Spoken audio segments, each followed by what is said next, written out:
Uncle Johnson here.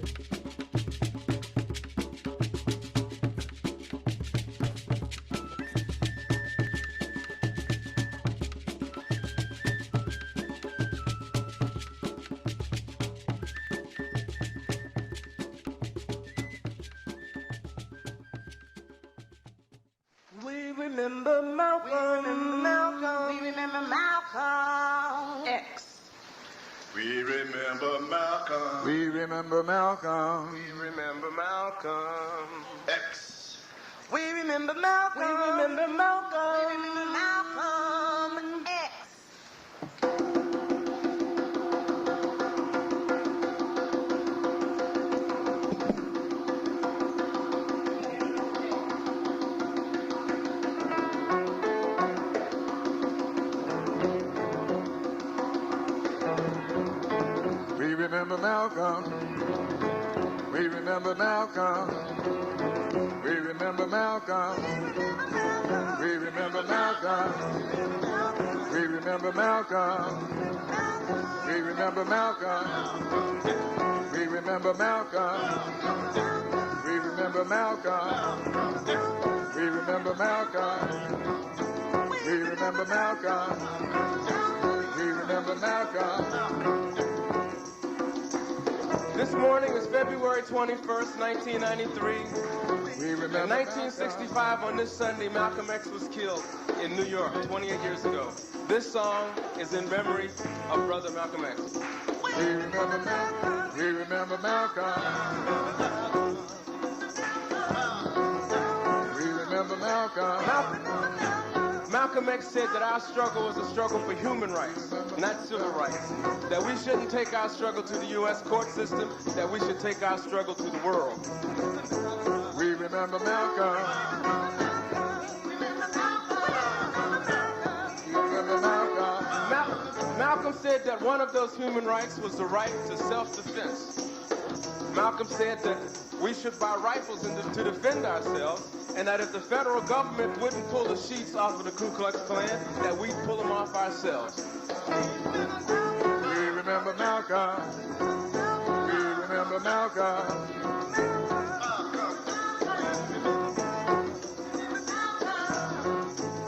Malcolm said, I'm not an American. I'm one of the 22 million African people that are the victims of Americanism. One of the 22 million people, nothing but disguised hypocrisy. And I see America through the eyes of a victim. I don't see any American dream. I see an American nightmare. We remember Malcolm. We remember Malcolm.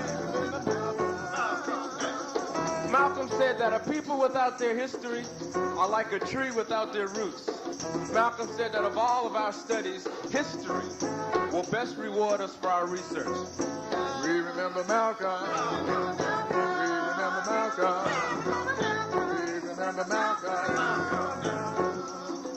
Malcolm said, don't let the white man speak for you, and don't let the white man fight for you. We remember Malcolm. We remember Malcolm. We declare our right on this earth to be a man, to be a human being, to be respected as a human being, which we intend to bring into existence in this day, in this society, by any means necessary. We remember Malcolm. By any means necessary. We remember Malcolm. By any means We necessary. remember Malcolm. By any means necessary. We remember Malcolm.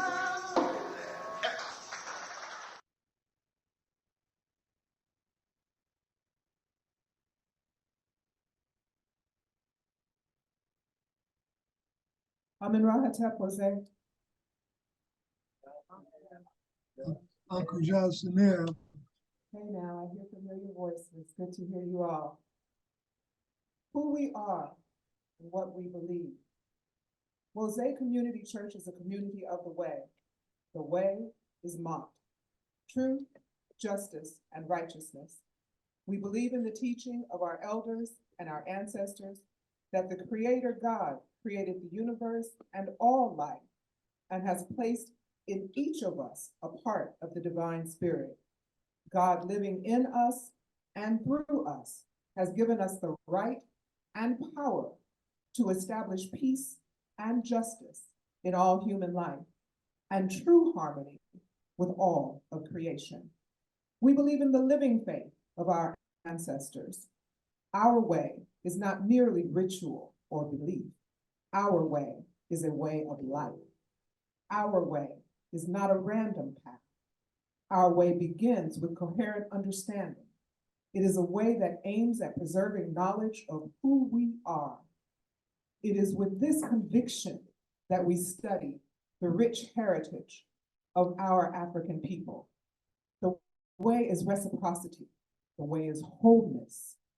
The way is unity and self-determination. It is creativity, collective work, and responsibility. Our way is faith, purpose, and cooperative economics. The way knows no oppression. Our way creates. Our way worships and praises the God of our ancestors. The way is life. The way destroys only destruction. Ashe. Next, we are going to have announcements from Minister Imhotep, and then followed by that will be the affirmation with Mama Afua. Minister Imhotep, hi. Hi. Ashe, Minister Imhotep. Hi, how are you? I'm well, thank you. How are you, sir? We're ready for announcements. Okay, just a second. Good morning, everyone. Well, they don't say that anymore. They say Grand Rising. Please tell me why. All right. So our announcements for Sunday, May 19th. First, we want to recognize we're celebrating El Hajj Malik El Shabazz, Malcolm X's birthday. He would have been 99 today. Wow. 99. And we want to say congratulations to Ile Omade. Yeah. They reached their goal. This picture may be old. I think we almost made 72,000 yesterday. So congratulations, 102% of their goals. So give thanks for that, and thank you for all of you that contributed in one way or another. Some in a big way, some in a in-between way, and some in a small way. We just feel really appreciative of the all of the contributions to Ile Omade School. Last week, we announced that Sister Rashonda was going into labor, and she went to the hospital, and it was a false alarm. So she posted this picture. I think yesterday or the day before. She says Tolo, which is a star in Dogon, is still in the oven. So the star is still in the oven. So we just keep her in the light as she's bringing forth the child. We have a fashion show that's going to happen here in Sacramento on June 2nd at the Digital Cafe, 2251 Florin Road, beginning at 1 to 4 p.m. And that Digital Cafe, that's a pretty nice little place that they created there at the African Marketplace. So if you're in this area, if you want to come up and see some great African fashions, we invite you to come. Brother Damani has put these things together, and part of it is a donation to WOSE. Also, on June 8th, there's going to be another fashion show at the Digital Marketplace. And then on June 15th, Sister Sabrina will be singing in Vacaville, June 15th from 6 to 8 p.m. on the address is 1661 El Monte Avenue, Vacaville, California. And sorry to report this, but Brother Marvin X has suffered a stroke and he's in recovery. So we want to certainly keep him. Sister Saraswati, could you put Marvin X. Jackman on the prayer list? And we want to keep him in the light. And, you know, his birthday is coming up on May 29th. The only reason why I remember that is because it's the same day as my dad's. So, you know, he does a lot in the community. And we're sorry to hear that he has this little setback, but we pray for his speedy recovery. All right, Ashe, if there are any other announcements, please bring them forth.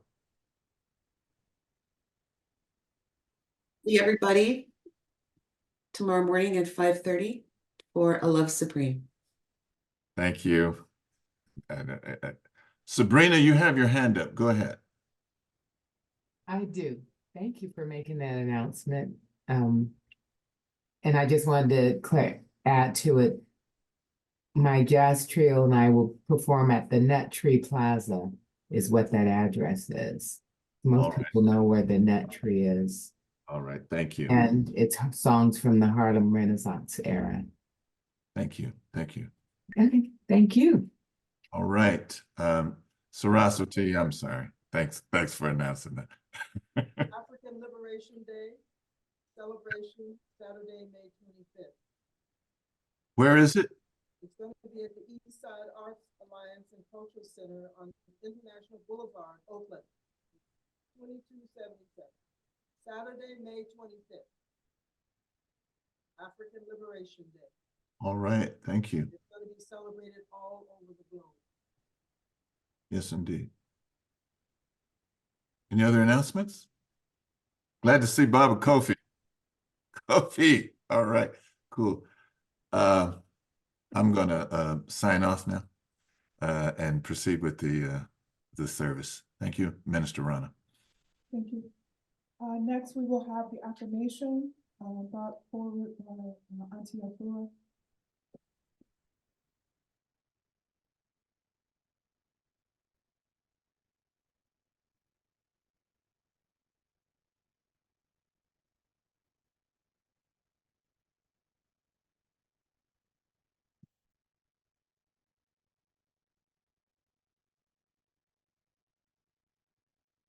The affirmation, we now understand why they say yay, yay, yay.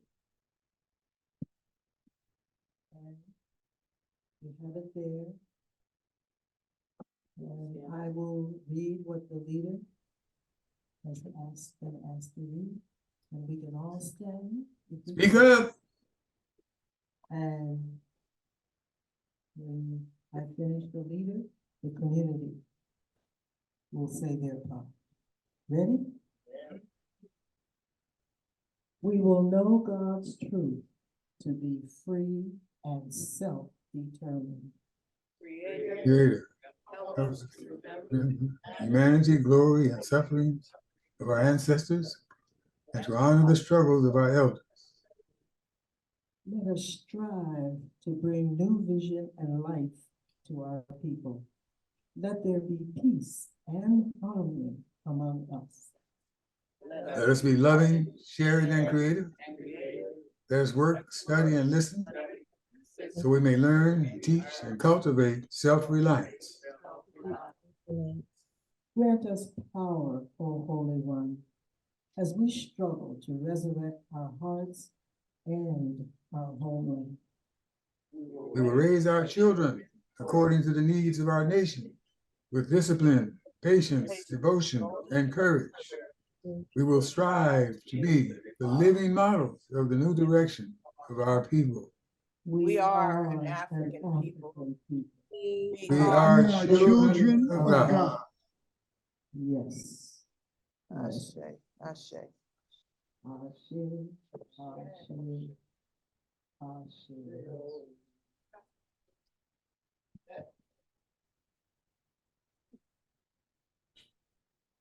All right, Ashe.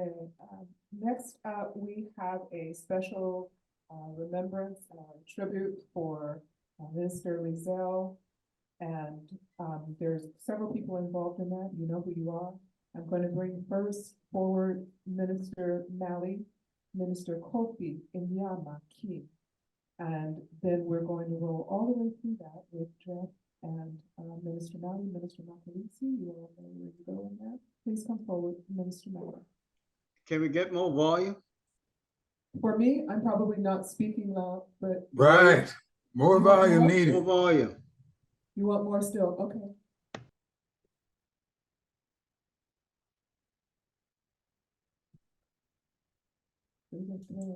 There's something on. Promise.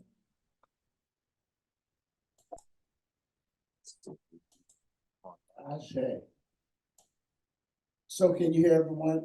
I know in here, but how about on Zoom? Can you hear well? Hello? Yes, just fine. Okay, there we go. So, much like a few weeks ago, when the church honored Minister Makalisi, I personally have not had the opportunity to know Minister Lizelle Williams, but I do know that he was a significant member in the history of our church. And so I want to continue to celebrate those folks who have played a significant role in the growth and the maintenance of our church. Ashe? Ashe. So, even though I personally did not know him, I want to honor him, and I also want to give the opportunity for Minister Makalisi, who does know him well, to go ahead and share and honor his ministry and participation in the birth and growth of Rosette. Ashe? Ashe. So take it away, Minister Makalisi. Ashe. I'm in Rahetep Mose. Ashe. Minister Lizelle Williams Jr. Now, I first met this brother. We both were working for the U.S. Post Office in Oakland, California. He was a very loving, patient, generous young man. He's a little bit older than me, a couple of years older than me, but in the midst of workers who used all kind of language, they didn't like their jobs and they didn't like the people they were dealing with in the process of it, and they would use some words that, why are they using those? He never used those kinds of words. We talked about what's happening with our people.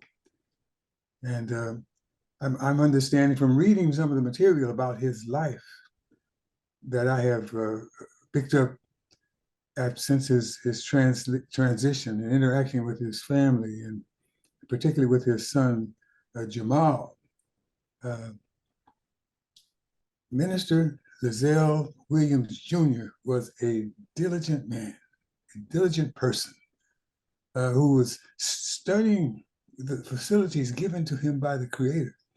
Power, the seeing of his eyes, the hearing of his ears, the reading of his nostrils. He was studying from first grade, kindergarten, first grade, up to college, bachelor's degree, master's degree, just continuously, except for 2 years out, he was in the Army.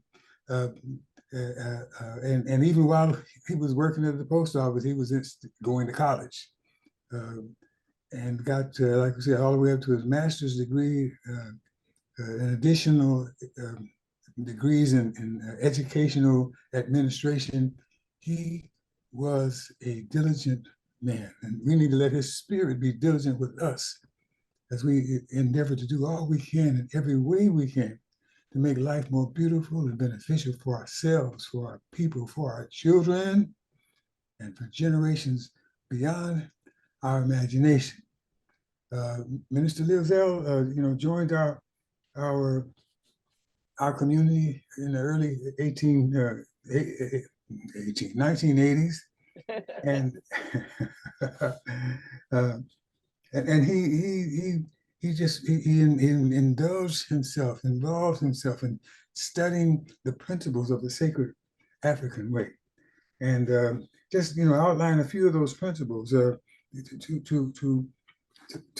grow in the realization that God lives in and through us, that we're being made have been made in the Creator's image and likeness, which is to be reflected in all that we say and in all that we do, our actions and interactions with one another, and including there is, as some of our scholars have shared with us, the continuation of the creation process.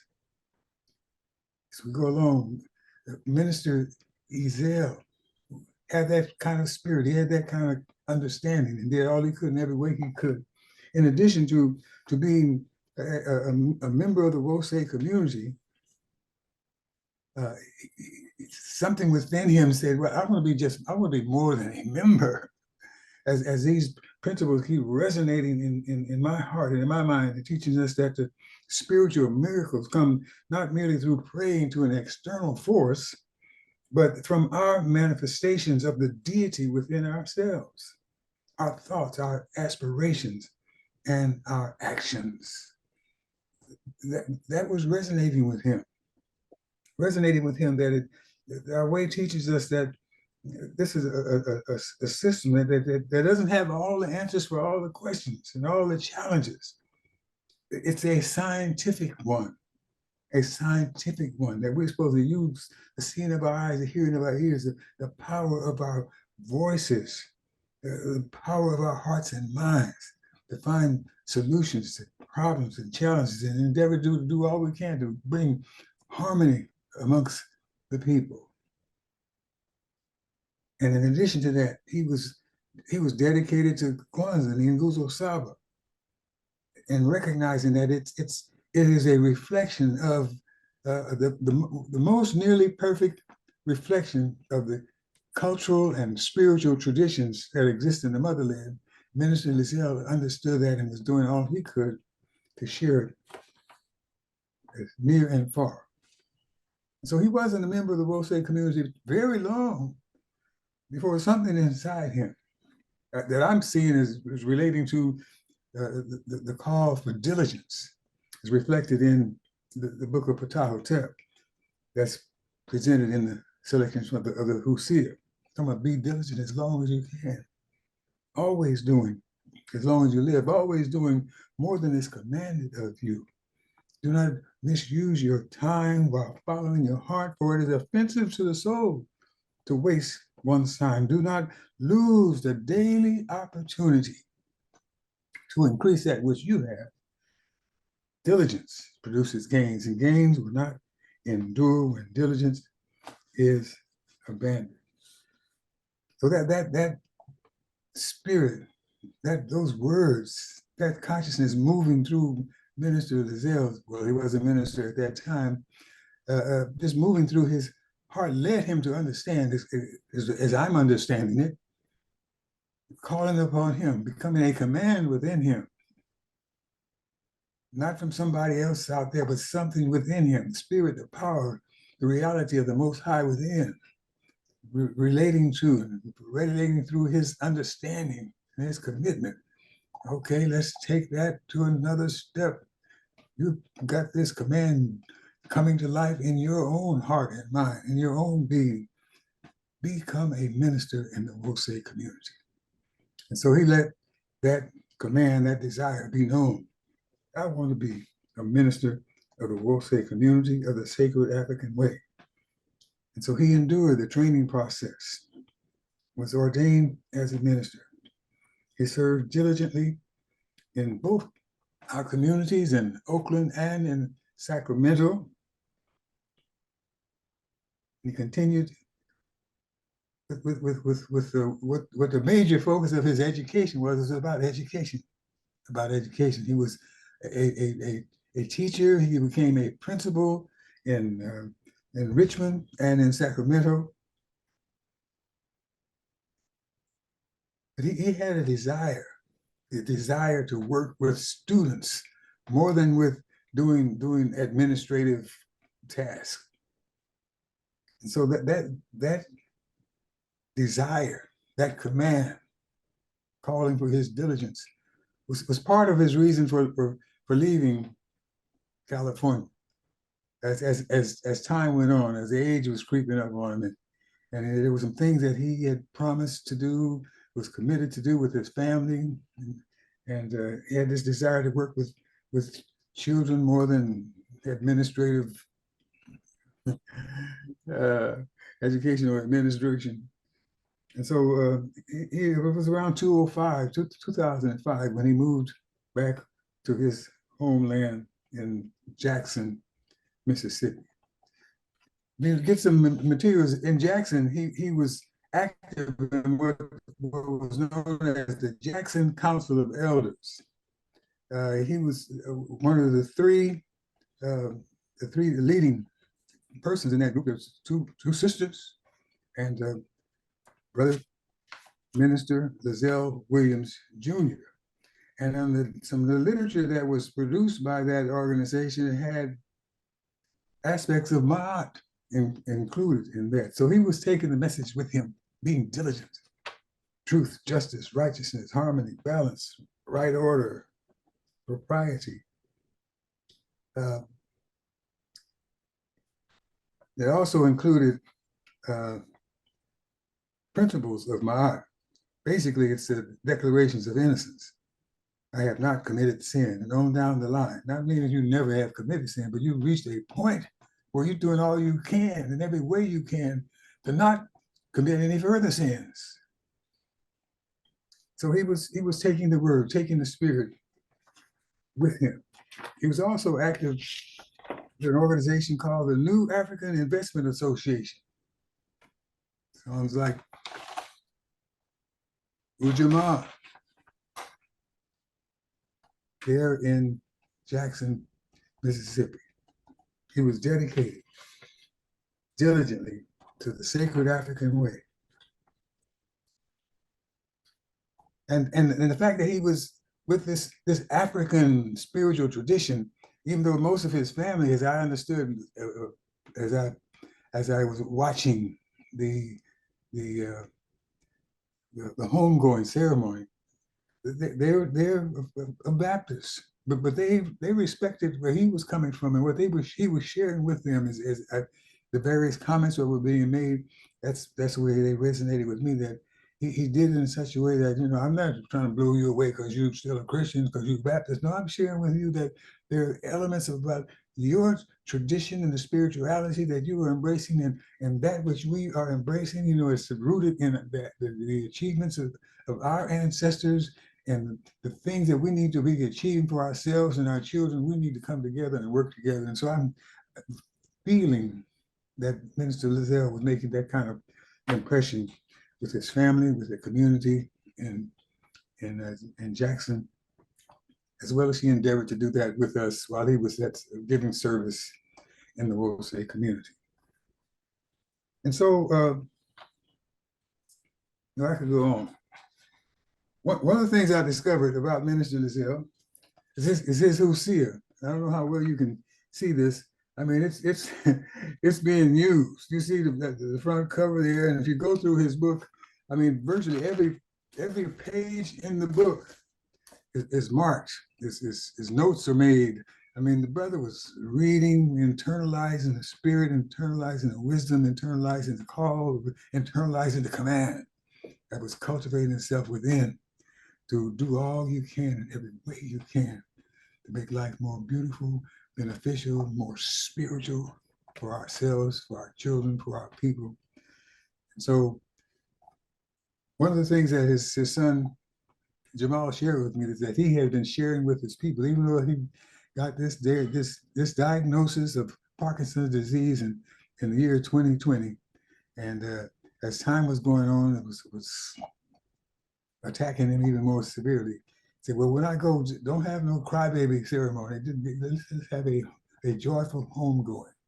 I just give thanks for the presence of the Most High in my life and this opportunity to share that spirit, that power, that reality with whoever would listen and whoever had the opportunity to interact with. So let's have that kind of joyful homegoing. And for the most part, I feel that's what happened. So our brother has gone home to be one with the ancestors, to be one in that universe of inspiration for us here and now, so that more of us will feel like we want to go there when we leave this temporal, physical dimension and go to a sacred, spiritual, eternal dimension.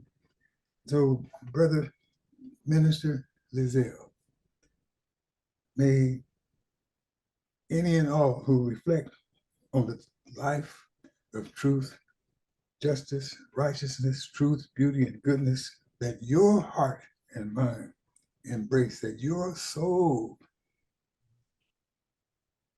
received the command and did all you could in every way you could. May we be inspired to follow that example, to have that example within us rejuvenated even more than it is already, to do all we can in every way we can to make life more beautiful and beneficial for ourselves, for our people, ultimately for the entirety of humanity. Lead us and guide us, inspire us and guide us by the power of the Most High in and through you. Let that power be in and through us, always and forevermore. I say Ashe, Amen Ra, Ashe. Ashe. I remember Baba Lizelle Williams as being a very gentle, very wise, very spiritual person, and I will remember him as such and pour libations for him. Ashe. Ashe, Ashe. Wose Minister Lizelle Williams Jr. Maat. Ashe, Makeru. Ashe, Ashe, Ashe, Ashe, Ashe. Ashe. Minister Lizelle Williams leaves a very sweet fragrance in my nose. His name is Precious. He and I were studied together when I was a member at Wose Oakland, and I had many visits to his home. He had many visits to mine. I had a chance to meet his son and daughter-in-law. They were expecting their second child. Just a joy. Blessings.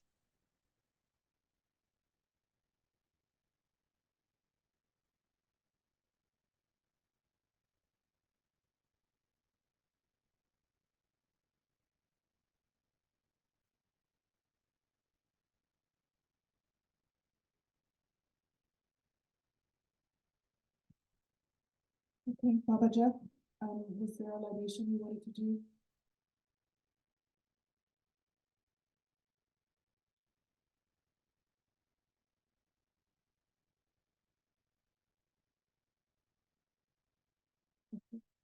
We're gonna have a song then by the Sounds of Maat.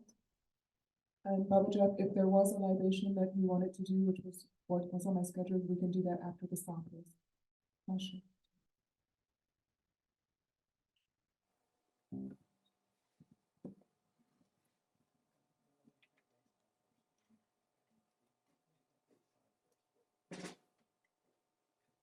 And the song will be followed by a historical tribute, which is done by Baba Jeff. So that will be next up following this beautiful song. Good morning, Will Say family. I'm missing our bass player, AJ, today, but we're gonna do a little something. Does anybody know a Gil Scott Heron song called Third World Revolution? Okay, we're gonna count it off and try to pull it off without the bass. 1, 2, 3.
away.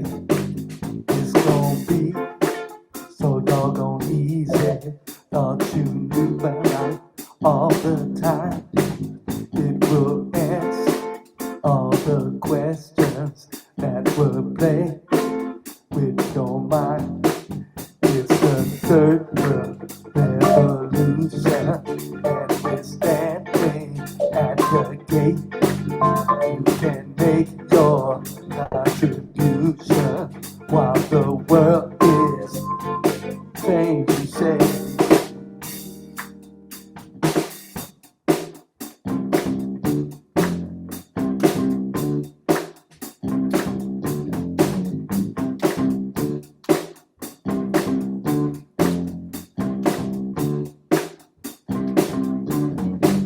People say will be easy if the thing takes to you. Just takes work, working and believing to make the whole world gonna come true. I'm gonna take this world to change it, not the other way around. See the world, sure enough rearranging. Ain't nobody stop us now. It's the third world revolution, and we're standing at the gate. You can tend to the solution while the world is changing shape.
Ain't gon' say it will be morning. Ain't gon' pick no time of day. It will hit you without warning and simply carry you away. It's gon' be so doggone easy. You thought you knew about it all the time. It will answer all the questions that were playing with your mind. It's the third world revolution, and we're standing at the gate. You can make your contribution while the world is changing shape.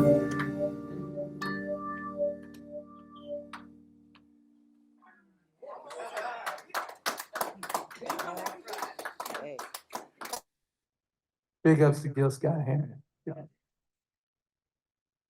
We don't even use that third world term no more. That's how much the progress has taken place, right? Thank you so. Thank you. That was very Simon, yeah, that was very good.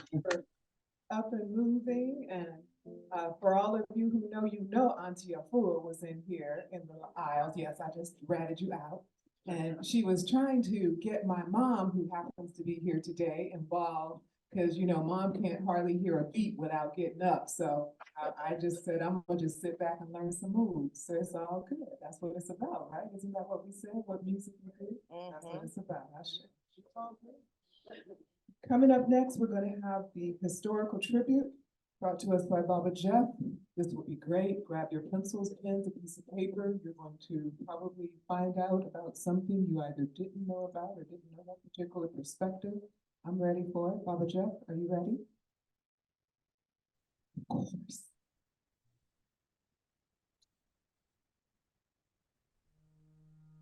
In the prologue of Aikwe Arma's seminal work, 2000 Seasons, the ancestor voice that serves as narrator speaks of the vocation, the calling of those who would be seers, hearers, and utterers of our way, the way.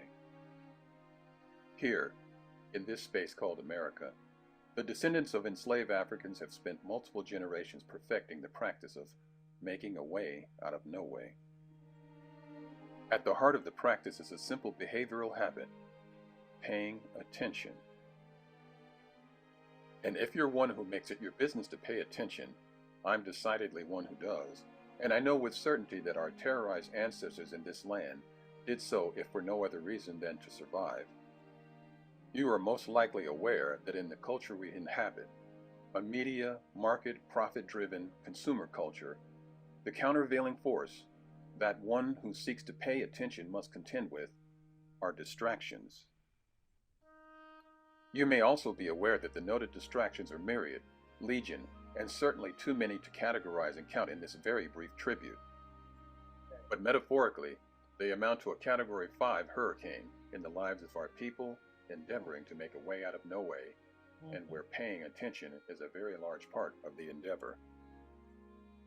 And it is at this point that I must emphasize the beauty and value of our commitment as a community to present historical tributes.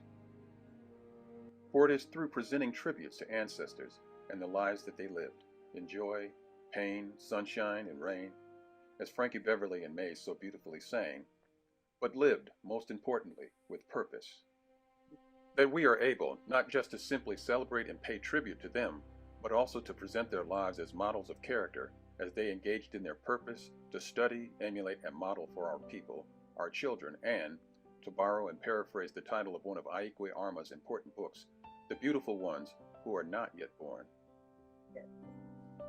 And when we study the lives of those we honor with tributes, we find an acute preoccupation with paying attention, an intense focus by all the honored ancestors that enabled them to neutralize the storm of distractions and pursue and engage in their life purpose.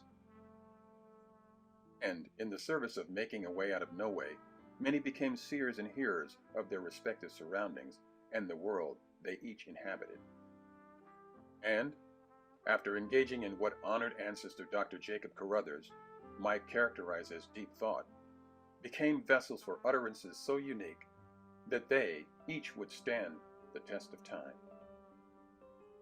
With that context, where parenthetically the word context is one of my favorite words, it serves as corrective lenses, helping me to see and think more clearly, especially as I make it my business to pay attention. I present today historical tributes of three esteemed ancestors that saw, heard, thought deeply, and uttered so loudly and powerfully that their voices and spirits continue to move and inspire us to this day. Interestingly, the first two of the three share a birthday, May 19th. Today's date, by the way, the first in 1930 and the second in 1925.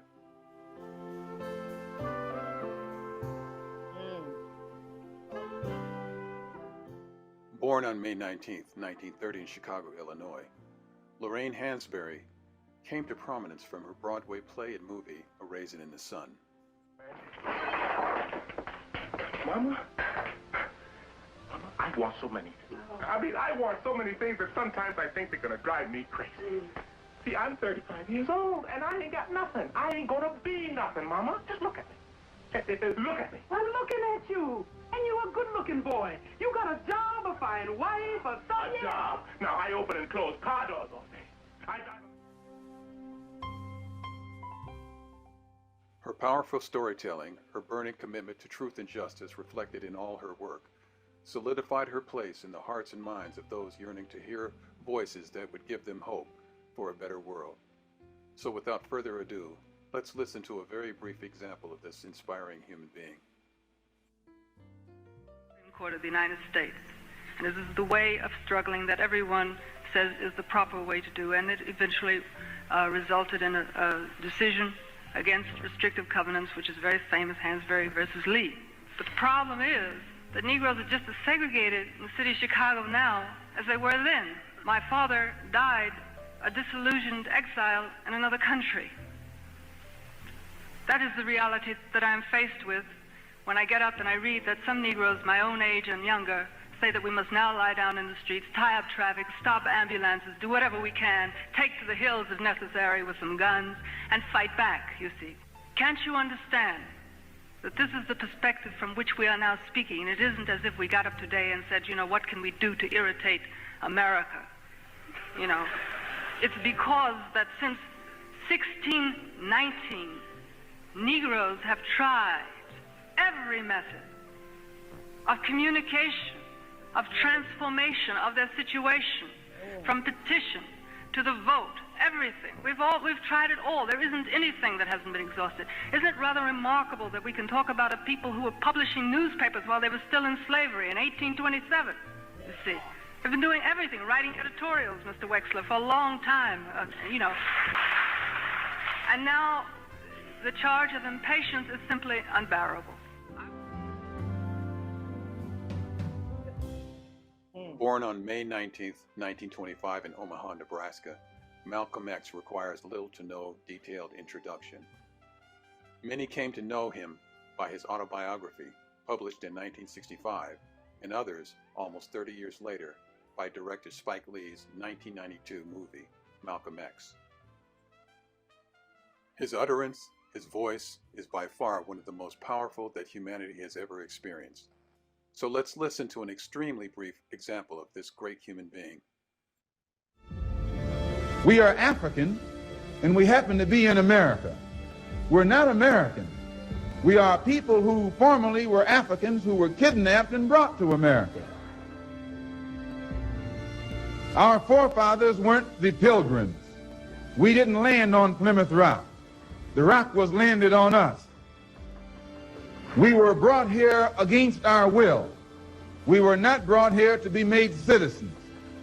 Now that we've become awakened to some degree and we begin to ask for those things which they say are supposedly for Americans, they look upon us with hostility and unfriendliness. So our unwanted presence, the fact that we are unwanted, is becoming magnified. Young generation of whites, blacks, browns, whatever else there is, you're living at a time of extremism, a time of revolution, a time when there's got to be a change. People in power have misused it, and I, for one, will join in with anyone, don't care what color you are, as long as you want to change this miserable condition that exists on this earth. Our rank on this earth, to be a man, to be a human being, to be respected as a human being, to be given the rights of a human being in this society, on this earth, in this day, which we intend to bring into existence by any means necessary. The best way to appreciate today's final tribute would be to imagine ourselves 25 years after the end of government-sanctioned slavery and ratification of the 13th, 14th, and 15th Amendments, enacted largely to guarantee citizenship and associated rights for black people, African people, as American citizens. What a predicament our people had to deal with. To participate in a society where it is said to be government of law, not of men, but undermined at every turn primarily by white supremacist men using the laws to render black people, African people, powerless.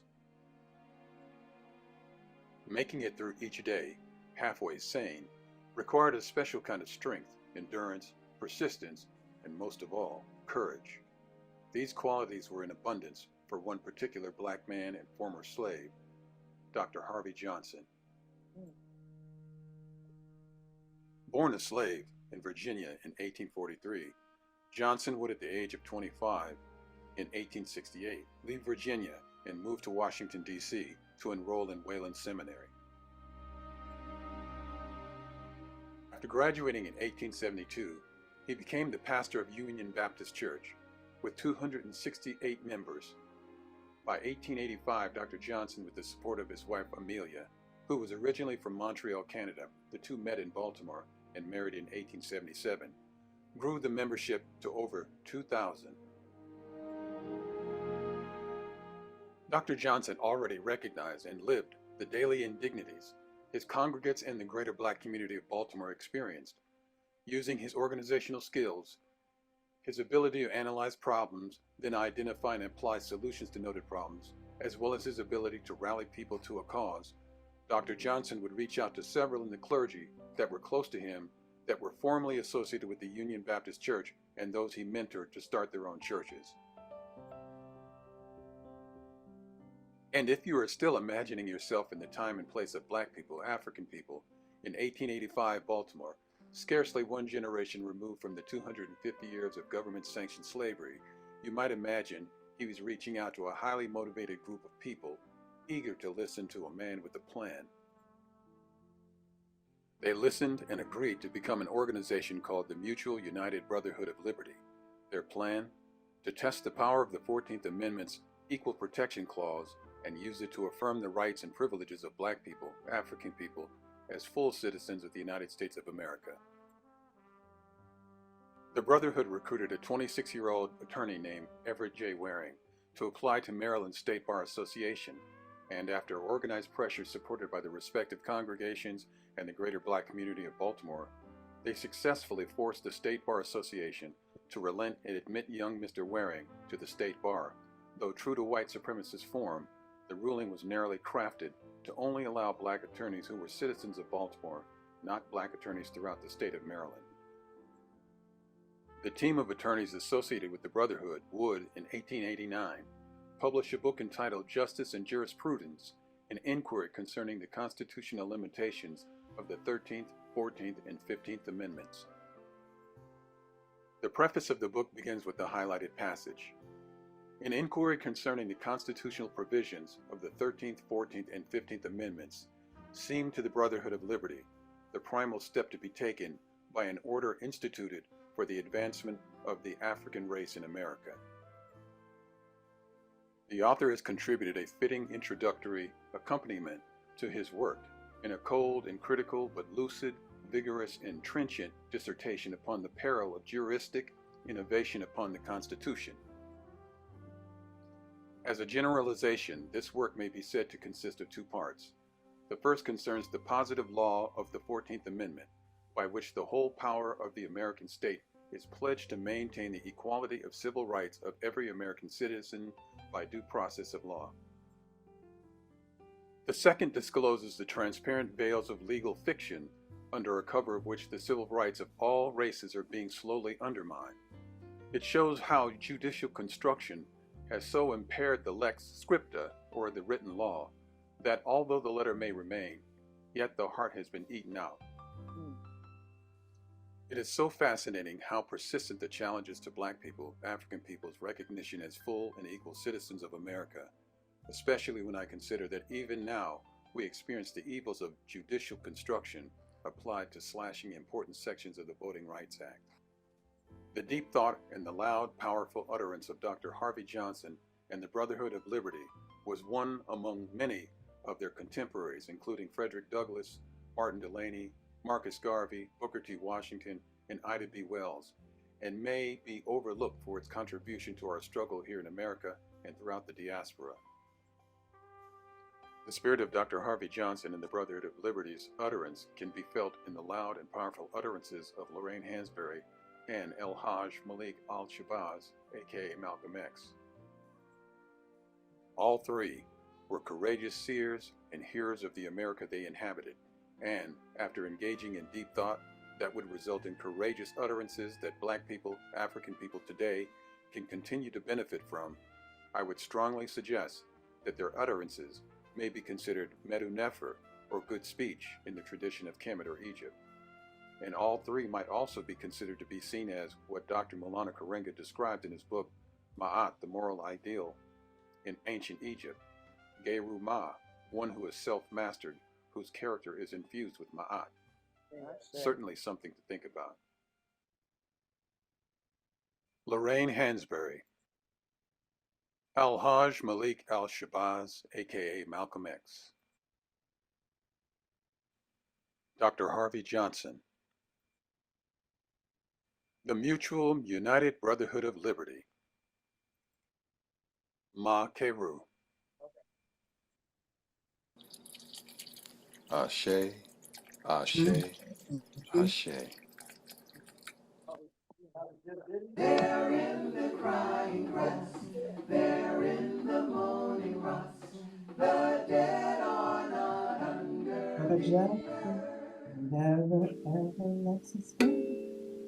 Thank you so much. Ashe, Ashe, and sounds.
okay, I wasn't supposed to come up here and say anything, but I saw that Gloria had put in the chat that the music was enchanting, and I'll echo that. The music is enchanting. It was just, it was one of those things that you could hear over and over and over on replay and be totally cool with it, right? Just over and over and over, you could hear it and just be really good with it. So just thank you, and thank you, Amin Ra, for allowing us to be amongst people with that level and degree of talent and writing, I believe. So, no. So hold on. We can't take credit for that. We were inspired. We kind of did what we could do with it, but that is by Sona Jabarte. Okay. She's a choir player. Yes. Gambian. Well, that's why I say she. Yeah. Yeah, you know, I'm not confused. Some people may be, but I'm not confused. But no, even at that, to the fact of what you took that she put out there and said, I'm gonna put some of this on it, and this is what you came up with. I still stand where I started, that it is really, really righteous and cool. Yes. And you're not taking that from me, and I'm giving it all to you. Give thanks to these brothers because we just did that right there. Okay. We just conjured that right there. Okay, that's all right. That's all right. We're gonna have, I'm about to make one of those jokes where they say, Ronnie, you shouldn't have a microphone. But since I went that far, I'm gonna keep on, why not, right? Which, I'm looking forward to do the litany of sacrifice. And I'm gonna just say, that's some good music, and dig deep for the good music. Come on with it, Mama Fania.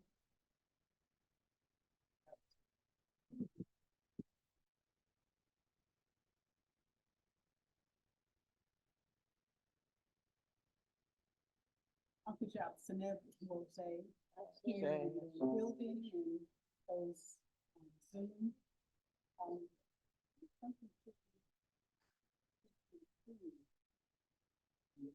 There it is. And this is the 10-hour service for what's called the litany of sacrifice. And what I see as the time of litany of giving and sharing. Could you speak a little louder, please? Okay, will do. Thank you, Santa. Save us, O Holy One, by your name. Vindicate us by your might. Hear my prayer, divine protector. Listen to the words of my mouth. How can we repay the Holy One for the gifts that have been given to us? We will lift up the cup of salvation and call upon the God of our ancestors. We will fulfill our vows to our Creator in the presence of all our people. Gladly we bring our sacrifices to you. We will praise your name, O Amen, for it is good.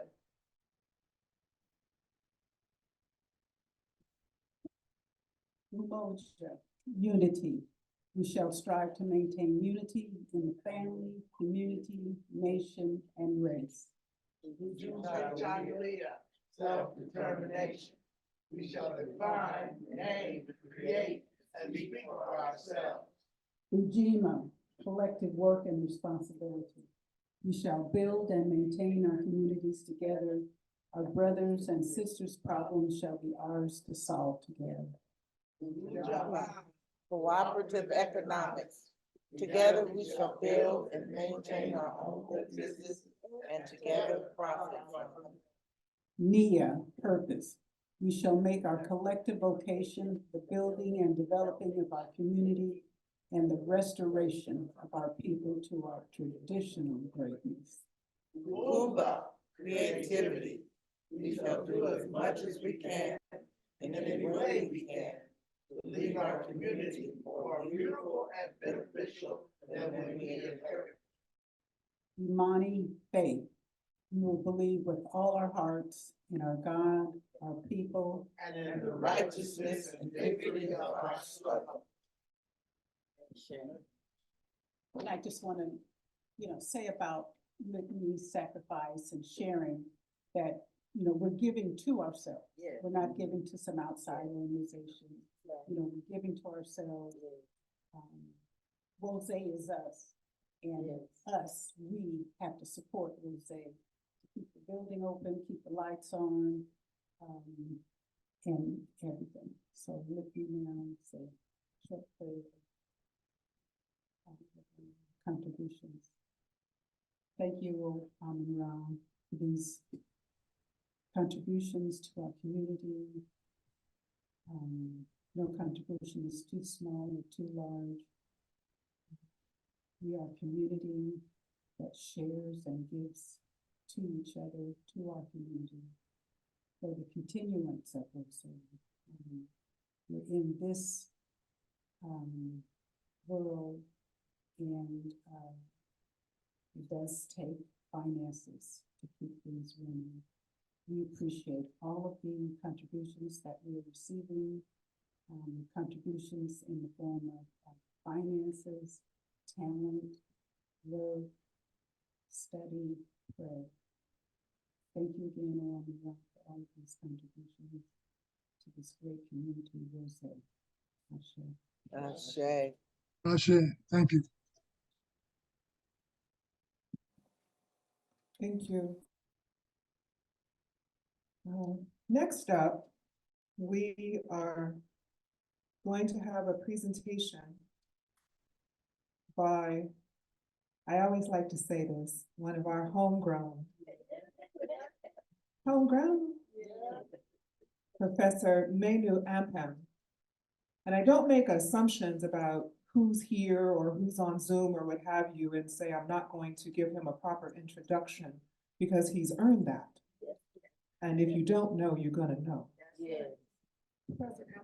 Professor Ampem is the department head for history, anthropology, and geography at Contra Costa College, where he is also a professor teaching both history and Africana studies.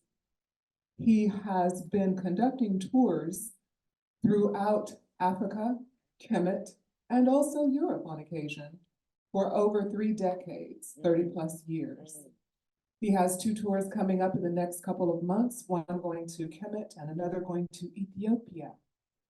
And a different part of Ethiopia, a different side of Ethiopia, maybe side less traveled, so it's for the adventurous. Check out his website if you want to know more about that. Professor Ampem can be found on a weekly basis on several different radio stations, Zoom programs, talks. He is sought out for his firsthand research and knowledge about the things that he speaks about. So even though he is well-read, he doesn't just take it at that. He's going to take it apart, flip it inside out, stomp on it a little bit and make sure it's right before you get it. He also has his own book in second revision, I should say, that I actually have a few in my car in case any of you don't have it, A History of African Civilizations, second revision. Thank you very much, get it. And the basic rule, because we like to say we do things in threes, is if you've only got one, you have 2 to go at minimum. Just saying. Welcome to the microphone, Professor Menu Ampem.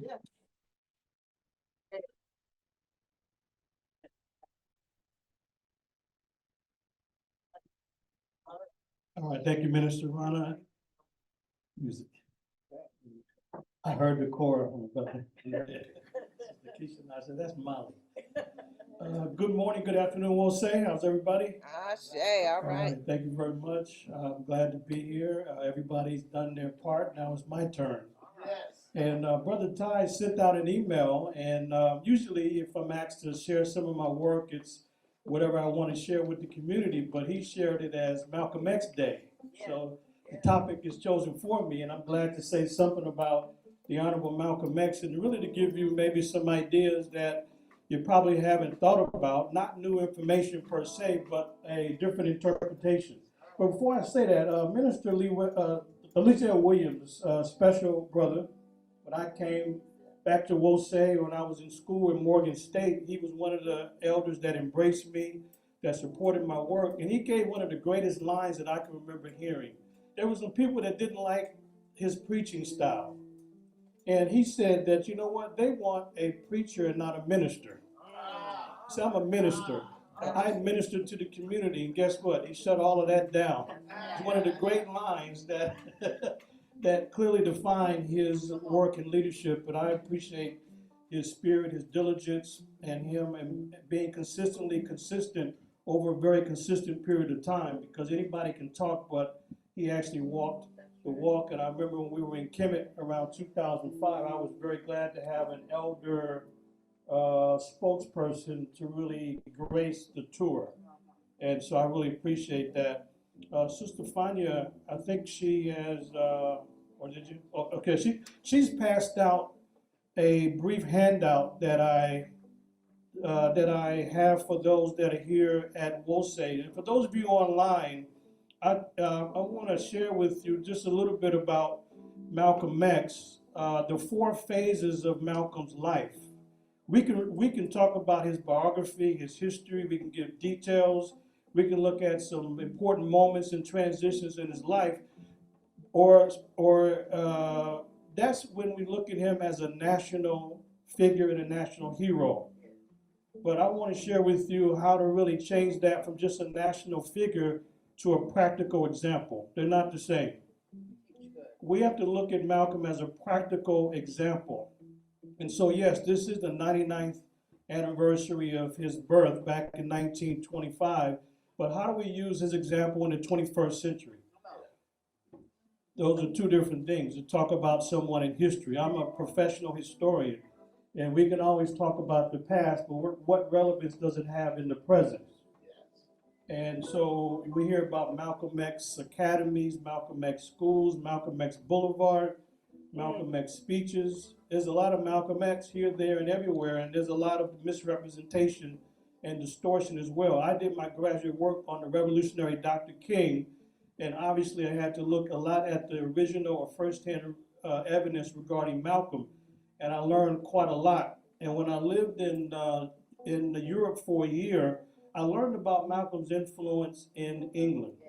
And Brother Jeffrey, I think the second to the last video of that excellent historical presentation, that was a clip from Malcolm in Oxford at the Oxford Union when he debated them back in December of 1964. That's when he said that I will work with anybody.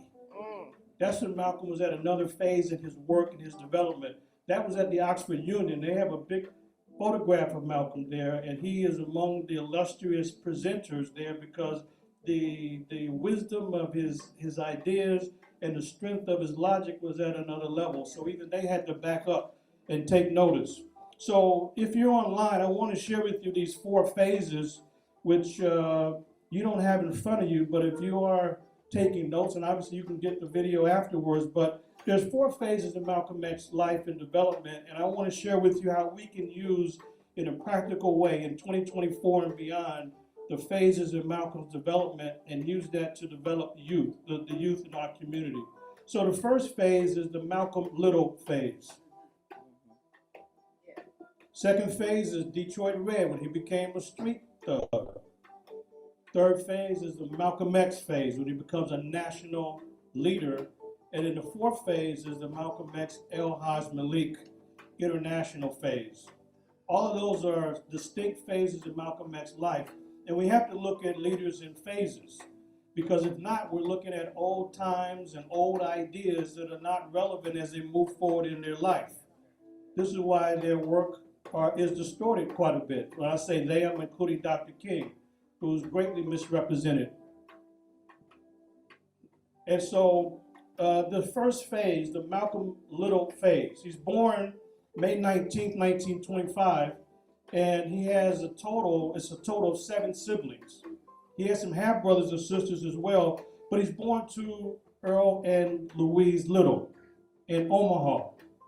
Not a big deal. There's other black children born at that time, but the father was not only a minister, but also an activist in the Universal Negro Improvement Association / African Communities League. So it's very important. As an organizer, there was problems in Jim Crow America. Remember, this is the height of lynching of white bigots and demons lynching black folks as a public spectacle, a public sport. And Malcolm's father, Earl Little, rose up as an activist during that time. They had to move to different places. Their house was burned down. And at the age of 6, Malcolm's father was killed by white supremacists. He was 6 years old in 1931. So his mother had to deal with a whole cadre of children that she had to deal with. And even at the age of 6, Malcolm in this first phase, the Malcolm Little phase, remained a diligent student. He was elected, as some of you and most of you know, the 7th grade president of his class. He was still at the top of his academic game. But conditions, circumstances, racists and others, he said, Malcolm, you got to be realistic about your career. You can't be a lawyer. You don't look the right way. You're not from the right background. You need to do something working with your hands. By the 8th grade, that's where Malcolm stopped his learning and education formally. And that ended the first phase of Malcolm Little. But it was an important first phase where he was on track. He stayed on target. Now watch the second phase, because this is an avoidable phase if we understand Malcolm X and not simply look at him as a national leader and figure, but as a practical example. Phase 2 is the thug phase. His family was broken up by the state. His mother had a nervous breakdown, so he was in foster care. He then eventually went to stay with his sister Ella in Boston. He's running the streets in Boston, running the streets in Harlem, running numbers, stealing, larceny, a lot of thug life. And we got a lot of folks who are like that.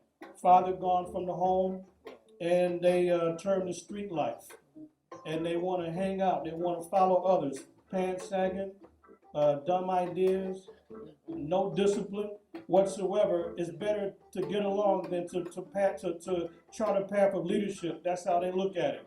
So that second phase, you got a lot of young folks that are involved with burglary. You see it on TV. You see the news clips. You can have 10, 15, 20. They just bum rush the store and steal. Yeah. And the mom don't even know about it. The parents don't necessarily know unless they see him on TV or something like that. It's common. It's chic. It's hip to be a criminal. And people get caught up. And so Malcolm was a part of that life. All kinds of criminal activity. So eventually at the age of 15, he's involved with criminal activity. And so he eventually lands himself in jail. Malcolm spent 6 years in jail in his Detroit Red phase. That was his street life name, his thug name. And we got a lot of people at that level.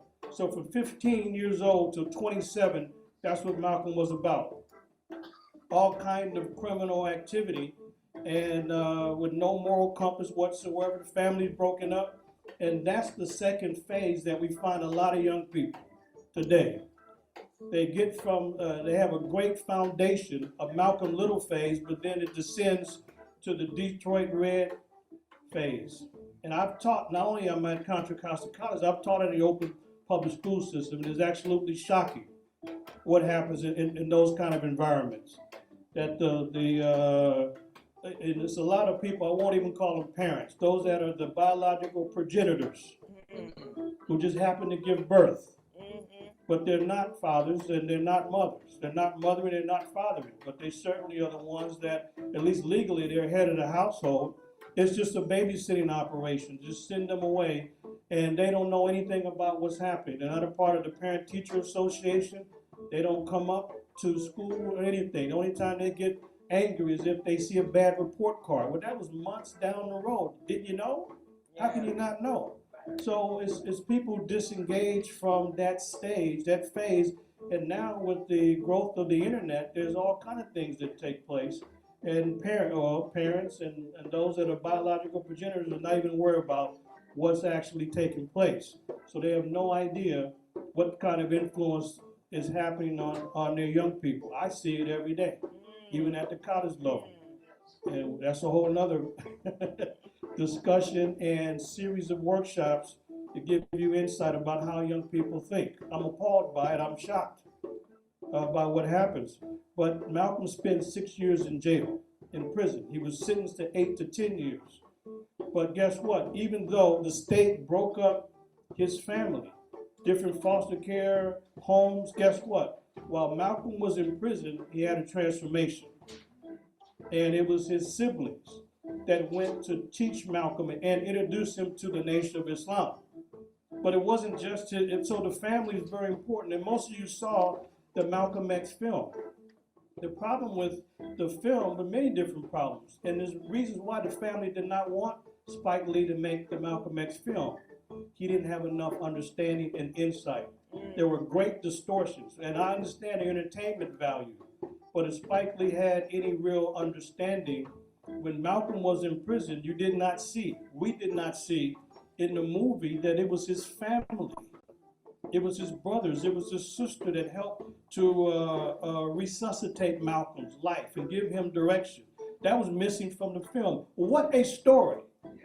If we could have told the story that it was his family that helped to revive Malcolm, to give him a sense of humanity, to change his direction.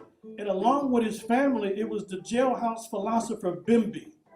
It was Bimby who was older, who taught Malcolm, who gave Malcolm direction. Now you see a little bit of that in the film of Bimby helping to guide Malcolm, but what was missing is his family. His family introduced him to the nation. His family introduced him to values and to be able to learn and read the dictionary. And that's the time when the prison system did not take away the books. The books were there, but guess what? The books were taken out because of examples like Malcolm X. We're not going to allow anybody else to be that informed. We're not going to allow anybody else to have that kind of ammunition. How do you know, Professor? It's because I get letters from prisoners who want information. And guess what? It's some of the greatest writing that I've ever seen. They go all day to perfect their penmanship. It's great penmanship, and they're asking for information and also engaging in ideas because somebody else has informed them, and they have a network. Because if you correspond with one in one state, you get letters from others in other states. They have a network. And guess what? What's taken from them is the encyclopedias, the libraries, so that they can't inform themselves like Malcolm X did. But in prison, in that Detroit Red phase, which is not a requirement, by the way, but in that Detroit Red phase, Malcolm then transitioned to the third phase of Malcolm X. He's no longer Detroit Red anymore. He has a different viewpoint, a different mentality, a different focus. And so he's now still very young as he enters into the Malcolm X phase. He's only 27 years old. And now he becomes somebody that's very sharp, very informed. He leaves prison in 1952. He's only 27 years old. He meets Elijah Muhammad. And his brother, his family members are the ones that made that introduction. And that family somehow stayed together. But it's not odd, it's not unique. Many people think that the slave system somehow broke up the black family, the black community. It did not. Look at Malcolm X, for example, two-parent household. You read the works of the great writers, the different autobiographies, the different oral histories, and guess what? It was not just the biological mother or father, it was the community stepping up and playing the role of father, playing the role of mother. This is why they could never destroy the family fabric. They could not, even though they may have tried. It's a nice story that slavery was so brutal that it just wiped out the family. It did not. We look at the ring shout and other rituals and ceremonies that kept the community intact.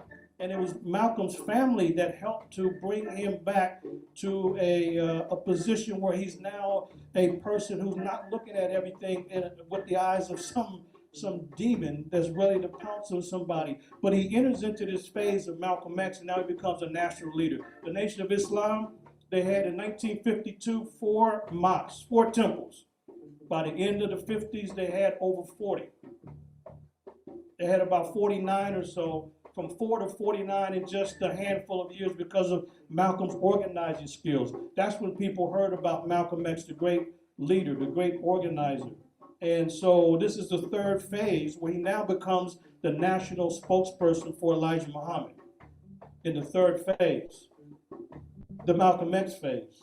What if he had the foundation? What if he had the to support the bypass phase 2, the thug phase, the Detroit Red phase? What if he went from Malcolm Little phase, bypassed that second phase, and went from Malcolm Little directly to Malcolm X? What more could he have accomplished? How many more people can we help to follow that path and that journey, to avoid that second phase? It's not automatic, but we don't have the infrastructure in place to ensure that more young people move from a Malcolm Little to a Malcolm X phase without this crazy second phase that is all too common. And so the fourth phase, obviously, is when Malcolm X leaves the Nation of Islam. When John F. Kennedy, as many of you know, he's assassinated in November of 1963. Malcolm was asked about that. He said, you know what's a violent country? So you live by the sword, you die by the sword. This is chickens coming home to roost. And Elijah Muhammad had gave the order that nobody talk about the president because the nation loves him. Malcolm did so anyway. He was suspended for 90 days, and eventually Malcolm learned some other things that were disturbing about Elijah Muhammad and the nation. So he left.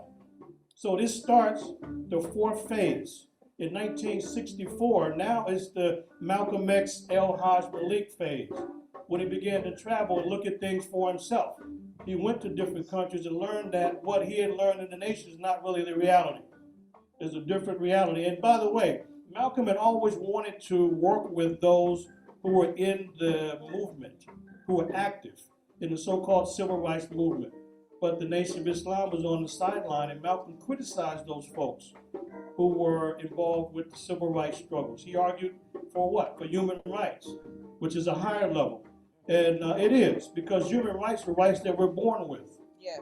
Nobody gives you human rights. They may try to take them away.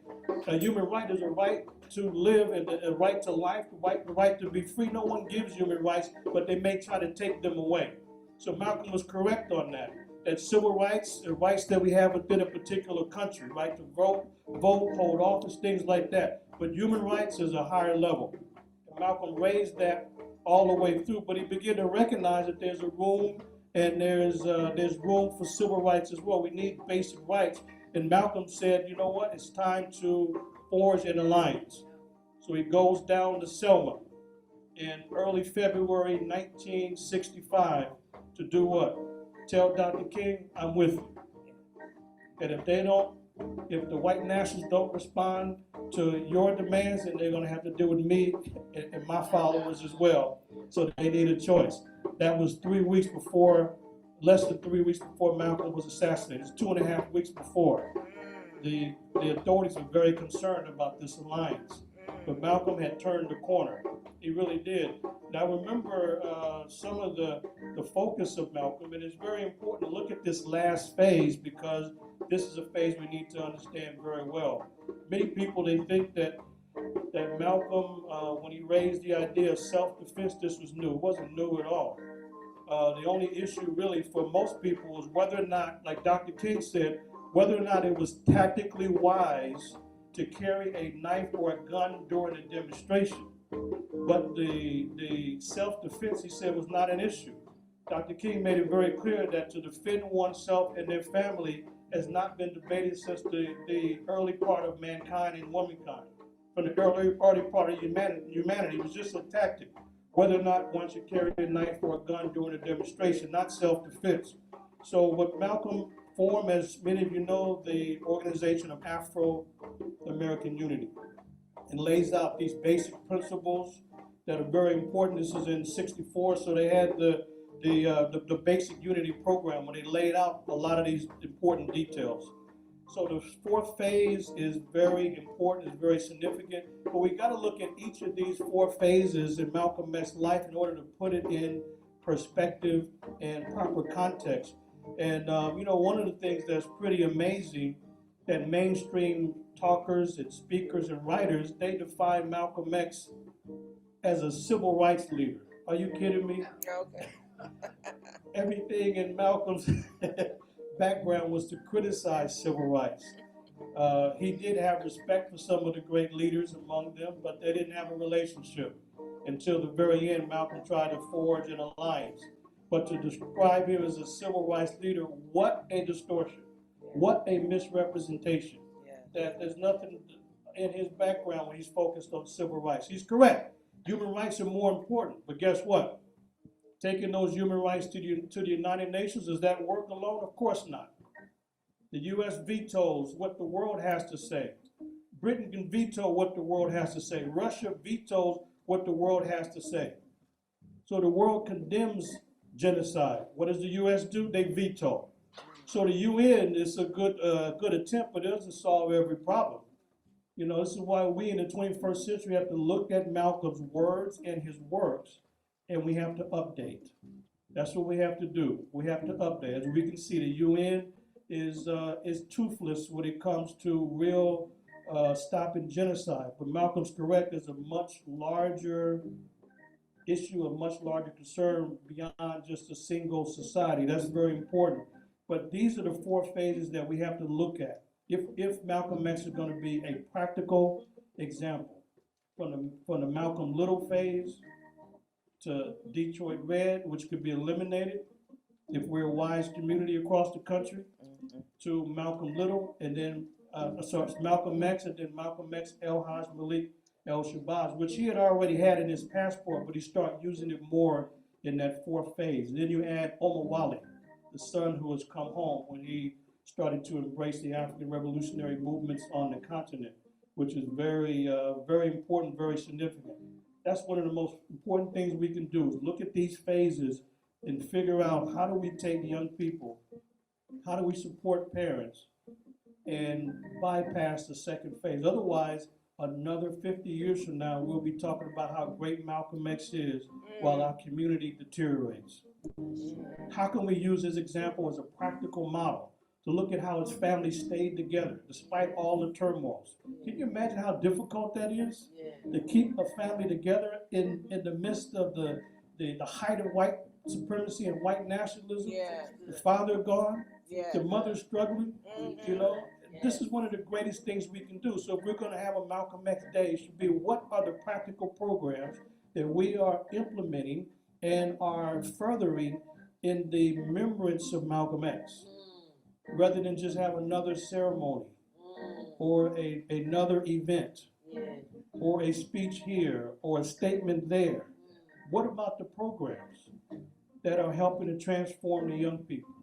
What do the young people know about Malcolm X other than he's a leader? Okay, now what? There's no such thing as a leader outside of a group. What organizations did he form? What organizations did he work with? Individualism is overrated in the U.S. There's no such thing as an individual outside of a group. Doesn't exist. And besides, the group is more important than the individuals. But what we hear on a regular basis is individuals that rose up. So what? What's the legacy? What's the organization that produced these leaders? There's a great difference between an individual and an organization that survives beyond the individual work.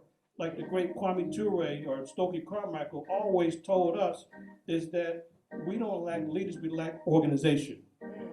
That's what we lack. We lack organization. And he would list a whole bunch of leaders to say that that's not the problem. It never has been. But how do we take their legacy? How do we take their work and make it real and relevant, make it practical?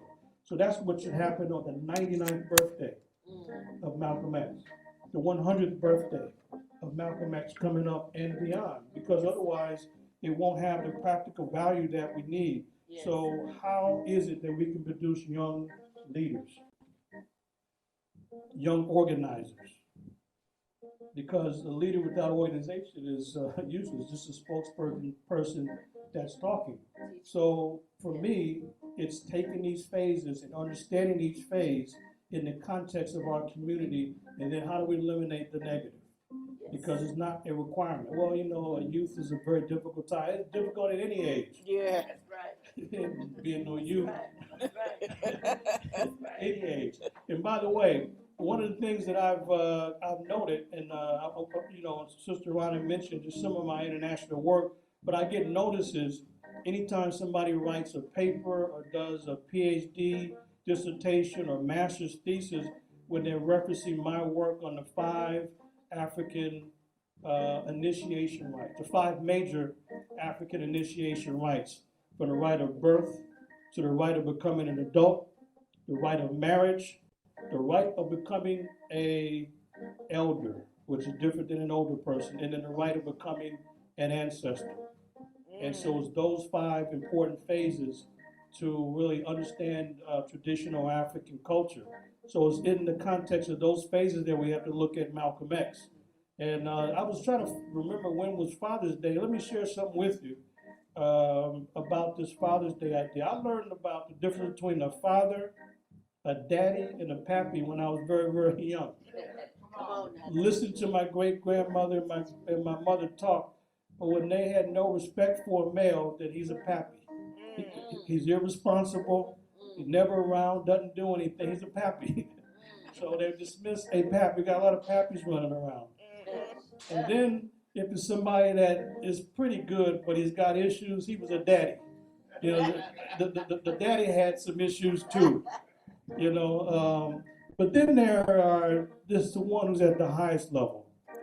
And this is the highest level where you see Earl Little, or even a Malcolm X, and that is the level of a real father. There's a difference between a father and all those other terms. And I learned that from them just listening, that they would make a distinction, not only how they described a daddy and a pappy versus a father, but the anger, the anger involved, you know.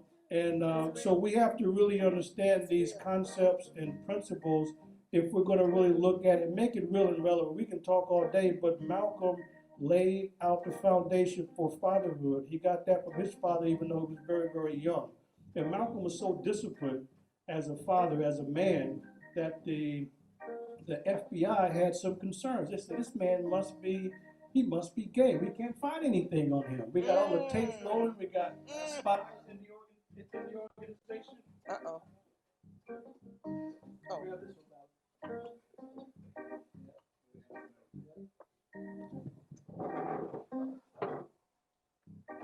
Okay. Oh, all right. Thank you, brother. Yeah. So I guess that means my time's about up. Anyway, Sister Ronnie, I don't know how you cut me, but she did. I appreciate the subtleness.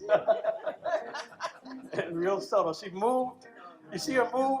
As soon as she moved, it went out. I love it. That was very subtle, very smooth.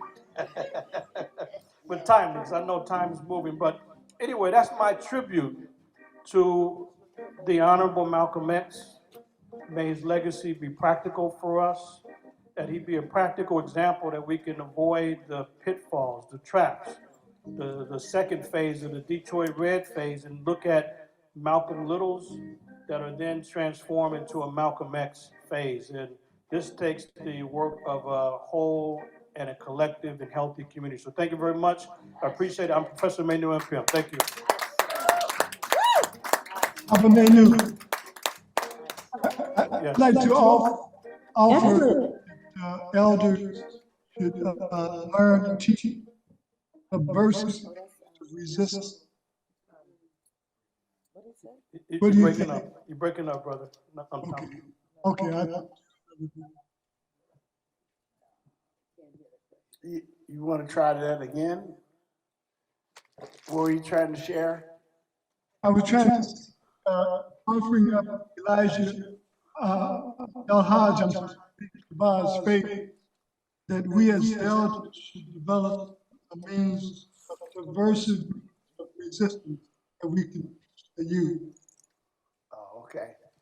That is what I would call a TBD, to be determined.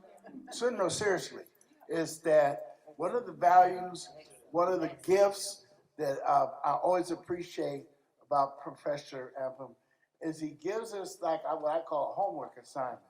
There's something to follow up with that he expresses, because it's not just simply a message, it's also information to be taken and done something with. And that's what I think is very powerful. And I love that definition of a minister versus a preacher, because we got no shortages of preachers. and that alone should tell us that if it was just about talking, we'd have been rescued, saved, and lifted up a long time ago. And I know that as a minister, which is another thing about Minister Lizelle, is that the issue of ministry is the ongoing struggle, because part of being caught up in a larger society is that their values want to emphasize preaching. They want to emphasize talking, so that then you don't get to the work that is necessary to make change. The power of Malcolm X, along with the lifestyle, I love those phases because they kind of are familiar to me, because especially that number 2. And in that number 2, I would say it does have a dual purpose, because without it, many of us, particularly men, wouldn't be right today. Yet it is also something that isn't a requirement. You didn't need to bump your head to learn not to bump your head. But many of us have bumped our heads anyhow. And just to share with that, the power of what we're talking about is that if we are learning anything about what we were blessed with today, and let's please thank and recognize that again, please, Brother Professor, is that it should touch you in a personal way that says, what can I contribute that'll keep this legacy strengthened? Because we can't continue to just have these things where 20 years from now, we'll still be repeating and discussing what we should do. And I know for myself, I see grandkids now who are coming up in a phase that is scary, because the things we used to say that are common sense stuff is no longer common. And yes, and here we are with a school that is based in African wisdom and culture as the foundation, yet they have to deal with a world that isn't. So I would hope that folks personally look at how they can be a contributor to engaging these young people, so that we aren't nodding our heads talking about this 15 and 20 years down the line, because at that point, I would be afraid of what the rest of this world is going to look like. I am a graduate of the Oakland public school system, and in the years since, I can't even recognize my high school, Castlemont.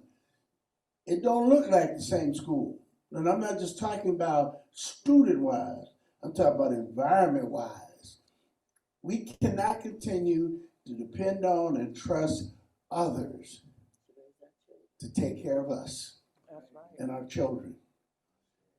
We say we folks with all these principles, one of the greatest principles is supposed to be in the Ujamaa and Ujima, part of the principles of Nguza Saba. We're supposed to be Kujiktangalia. We're supposed to be able to speak for ourselves, take care of ourselves, and be self-sufficient. Otherwise, we will continue to be vulnerable. So, not to create another sermon, I just want to say that the invitation, the opening for folks to come and be a part of this, this is its opportunity. The doors of the church are open. It's also an opportunity for us to take this to heart. When we leave here, share this. Yes. I know there's some young folks who probably the only thing they know about Malcolm X is the movie. For real. But at least it's a starting point, because we didn't have a movie when I was growing up. I had to take a bootleg Life magazine with Alice Haley on the cover, not Malcolm X, with Alice Haley on the cover, talk about that man Malcolm X. Okay, so let us. What are you doing? Okay.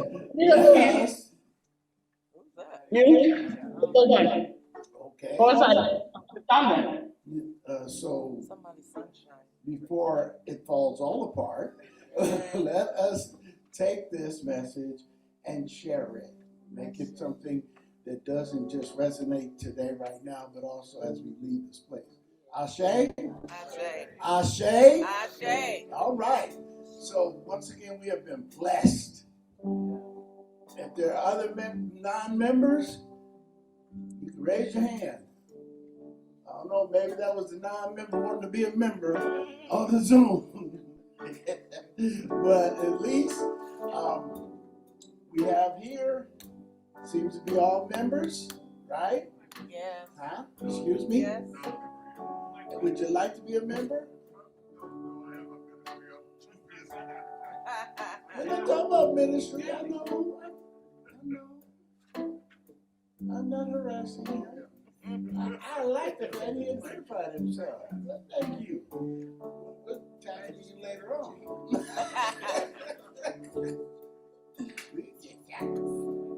So also something that Minister Runner pointed out, which I want to take up in the future, is that we should also have a piece where we do recognize our visitors, because they are precious. So we need to, we'll lay that out more in the future, where when folks are here visiting us, we acknowledge them. Ashe? Ashe. Ashe.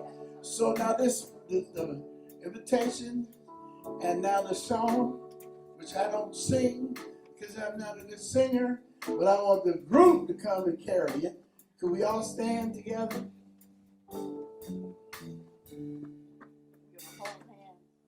Yeah, touch and feel.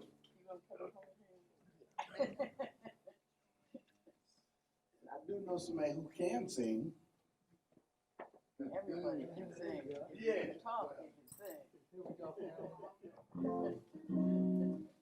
I can sing well. All right.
So let us once again thank the divine who has allowed us to come together, to worship together, to celebrate together. Also, that we want to thank the presence of our ancestors who have indeed blessed us today by their presence. And we want to also reach out and touch one another and be as one. So,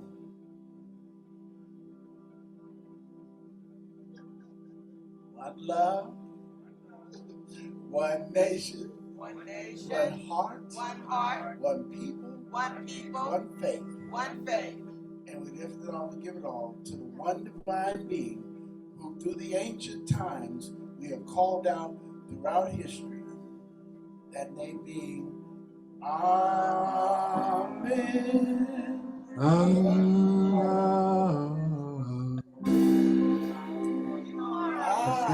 You are the most beautiful people on the face of the earth. Ashe. Thank you.